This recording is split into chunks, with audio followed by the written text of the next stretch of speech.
Hello, and welcome to the third part of the Studio Build series.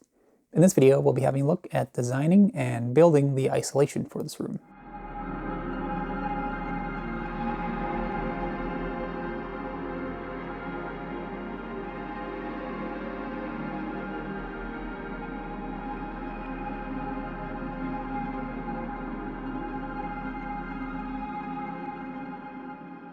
With this room being used both for mastering and for developing gear like speakers, it's important to have a quiet environment. This allows me to hear everything in the music and not have anything masked by sounds coming in from the outside. Without the right amount of isolation, a neighbor mowing their lawn could easily be a showstopper. At the same time, I need to make sure I'm not bothering the neighbors with what I'm working on, especially if it's late at night. Thankfully, this is a very quiet area, and at the same time, the neighbors don't care much about noise. With it just being my husband and I living in this house, I wasn't very concerned with the isolation to the rest of the house. Sound can escape to the rest of the house as long as it's not too bad and someone would still be able to sleep through it. Aside from sounds coming from someone working in the kitchen, there aren't many sources of noise in the house, so keeping that out of the room was no problem. The first step to figuring out how much isolation you need is to measure the ambient noise levels. To do this, you set up a microphone and calibrate it with an SPL meter, and then record for a few hours. From here, you can easily calculate how much isolation you need to get to a certain noise floor level in the room.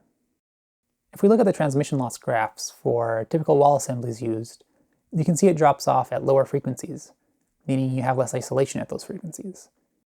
This graph shows how many decibels of isolation you have at different frequencies.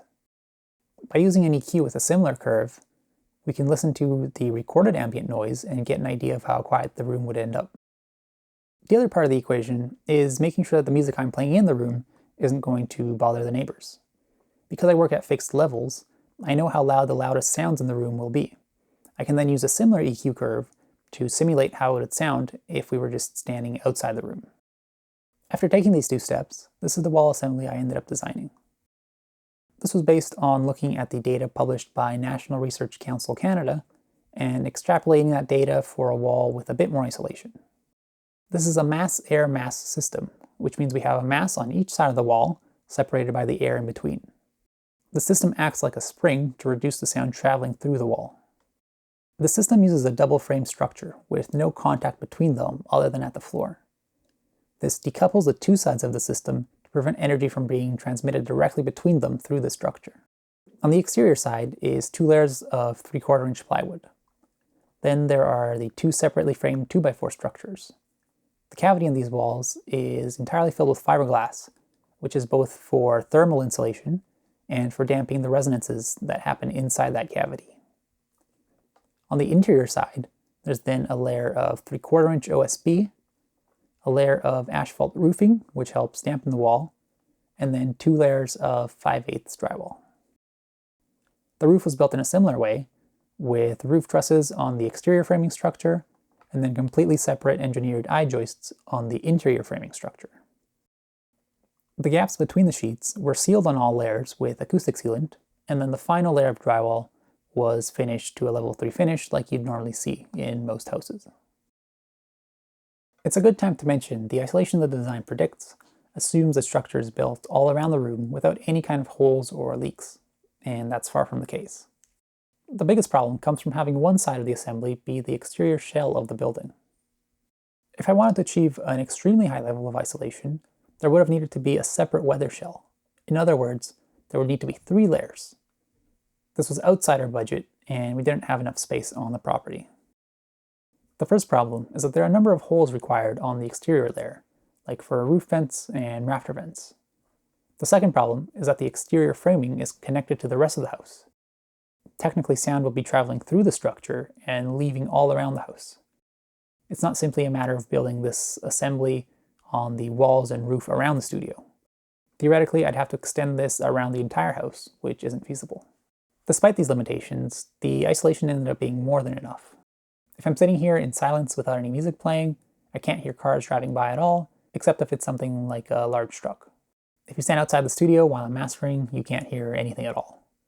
If I play certain theatrical content where the system is outputting over 110 dB SPL down below 30 Hz, then the siding on the house does start rattling, and it sounds like there's an earthquake, but you can't really tell it's coming from the house.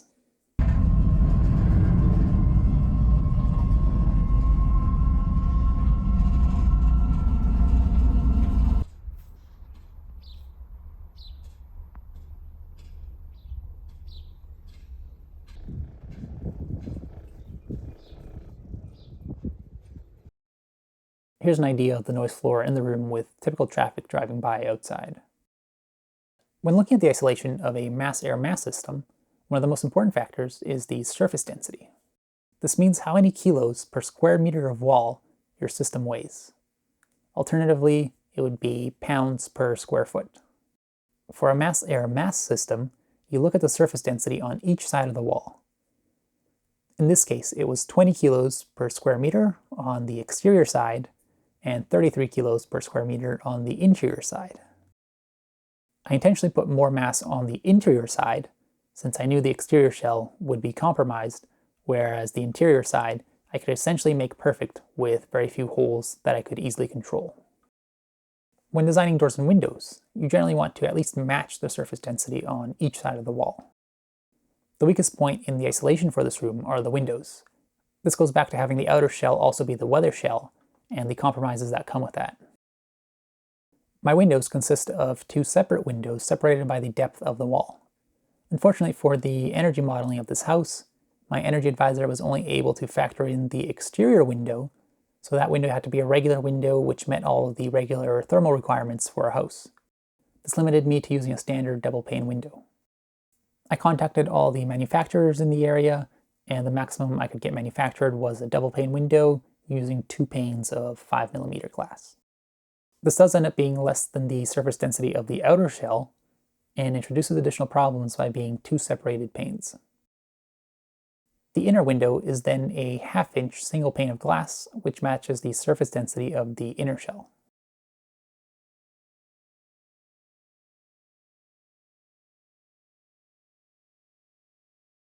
The door is made up of 2 solid core wood doors.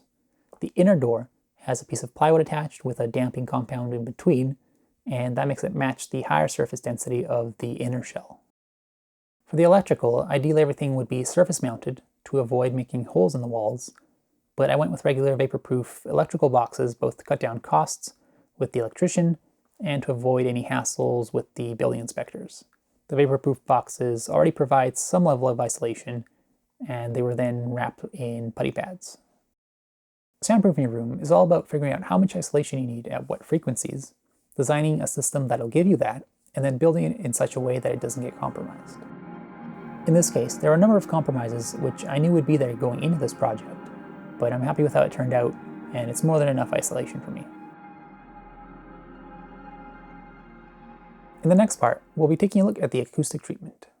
Thanks for joining me.